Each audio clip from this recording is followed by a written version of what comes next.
પછી તેને સૂકવવા માટે આપણે આપણા મોંની હવાનો ઉપયોગ કરીએ છીએ.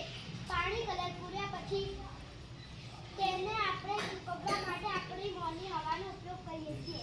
ફરકથી ગુમાવવા માટે આપણે આપણી મોંની હવાનો ઉપયોગ કરીએ છીએ. ફરકથી ગુમાવવા માટે આપણે આપણી મોંની હવાનો ઉપયોગ કરીએ છીએ.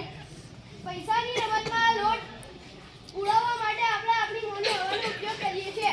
પૈસાની રમતમાં લોટ ઉડાવવા માટે આપણે આપણી મોંની હવાનો ઉપયોગ કરીએ છીએ. વાંસળી વગાડવા આપણે આપણી મોંની હવાનો ઉપયોગ કરીએ છીએ.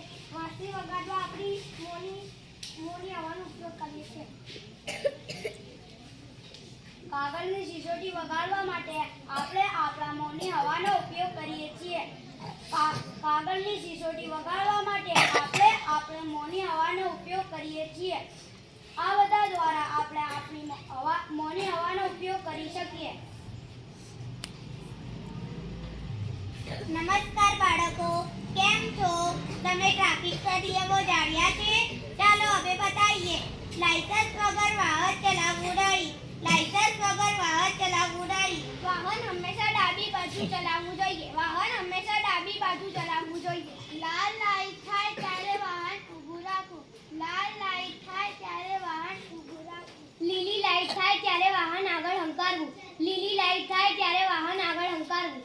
વાહનમાં વધારે માણસો ભરવા નહીં. વાહનમાં વધારે માણસો ભરવા નહીં. શાળા કે હોસ્પિટલ આગળ પસાર થતા હોર્ન વગાડવો નહીં. શાળા કે હોસ્પિટલ આગળ પસાર થતા હોર્ન વગાડવો નહીં.